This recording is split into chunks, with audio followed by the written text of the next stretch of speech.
নমস্কার, moms and daughter ওয়ার্ল্ডে সবাইকে স্বাগতম।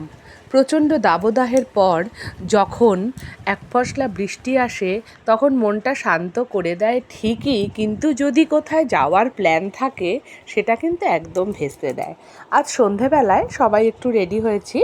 আমার এক নাতনির জন্মদিনের কেক কাটা অনুষ্ঠান আমার পাশেই, মানে আমি বাপের বাড়িতে এসেছি বাতকুল্লাতে, তো আমার জাস্ট পাশের ঘরেই হচ্ছে আমার ওই নাতনির আজকে জন্মদিন।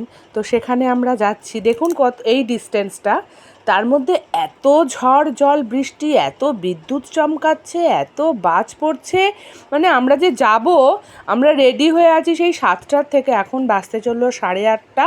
একটু বৃষ্টিটা কমেছে বলে আমরা সেখানে এখন যাচ্ছি। বেচারা আমার নাতনিও অপেক্ষা করে রয়েছে, ওর কাছে আমরা কখন যাব। আমার থেকেও মেন ওর দুই পিন্নি, অর্থাৎ আমার মেয়ে আর আমার ভাইজি। আমার এই যে ভাইজিকেও বলে পিন্নি আর আমার মেয়েকে বলে জুনপি। এদের দুজনকে ভীষণ ভালোবাসে। আর আজকে থেকে আমার নামও দিয়েছে স্পাইডার ম্যাম।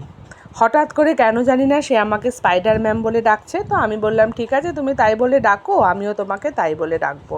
তো এই লোডশেডিং কিন্তু এখন এখানে সমস্ত ইনভার্টারের আলোগুলোকে জ্বালানো হয়েছে, দিয়ে এবার ওর কেক কাটাটা হবে। আর এই আমাদের বাড়িটা না একটা উঠোনের মধ্যে 4টে বাড়ি। আমাদের বাড়ি পাশেই আমার 3 পিসতো দাদার ঘর, তো এটা আর এক দাদার ঘরে এসছি।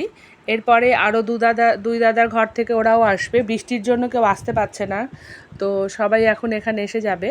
তোর কেকটা এসে গেছে। কেক মানে কপালটা একটু ভালো যে কেকটা নিয়ে জাস্ট আমার ভাইপো আর ভাইপো বউ ঢুকেছে, তারপরেই এই হুড়ুম ধারুম মারাত্মক আকারের ঝড় বৃষ্টি। আমি ঠিক ওই ভয়েসটা আপনাদেরকে দেখাতে পারলাম না, শোনাতে পারলাম না, তাহলে বুঝতে পারতেন। তবে কিছুটা বিদ্যুতের এই যে চমকানি দেখুন, এই যে উঠোনের মধ্যেই কিন্তু, ওটা আর এক দাদার ঘর, এর পাশে আর এক দাদার ঘর, আর কি প্রচণ্ড বিদ্যুৎ চমকাচ্ছে সেটা বুঝতেই পারছেন। এর মধ্যে আসছে আমার আর এক ভাইপো বউ। তো তার মধ্যে একটা ঘটনা কি হয়, এই বাতকুল্লাতে একটু ঝড় বৃষ্টি হলেই লোডশেডিং, এবং সেই যে কারেন্ট কখন আসবে তার কোনো ঠিক থাকে না।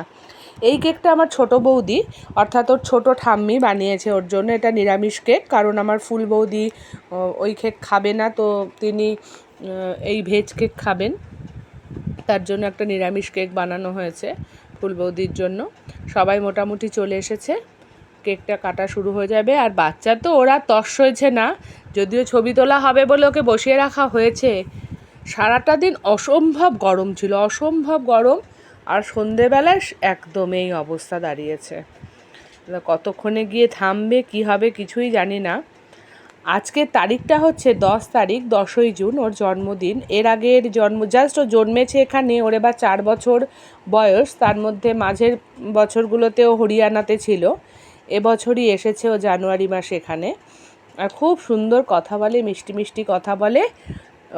ওর একটা আবৃত্তি আমি ভিডিও করেছি, সেটা আছে, পরে শোনাবো আপনাদেরকে, শুনতে পাবেন। এবার ওর কেক কাটা হবে, ওর মা ওকে হাতটা ধরিয়ে কেক কাটাচ্ছে।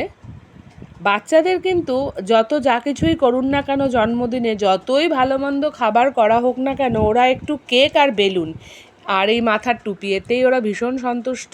এই আমার ভাইপো আর আমার ভাইপো বউ, আর পাশে দুজন ঢুকে গেছে। আমার আর এক নাতি এখনও আসেনি, এক্ষুনি এসে পড়বে ওর দাদা, সেটা আর এক ভাইপোর ছেলে।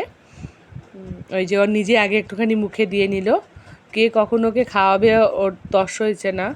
ওই যে আগেই আমি বললাম বাচ্চারা এই কেক আর বেলুনটাই ভীষণ পছন্দ করে। এই যে নাতি, আর এক নাতি, ও আমাদের ওর দাদা, ও খুব শান্তশিষ্ট,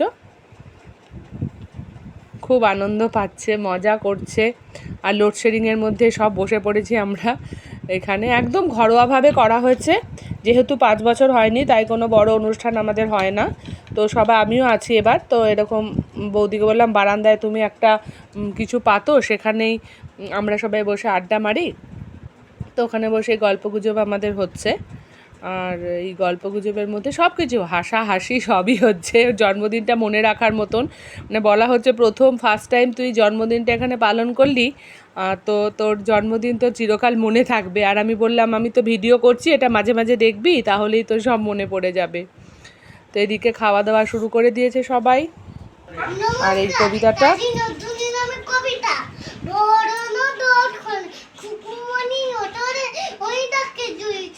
ফুল ফুকি সতরে রবি মামা দে আমার গায়ে রাঙা জামাই দারুণ গায়ে গান শোনো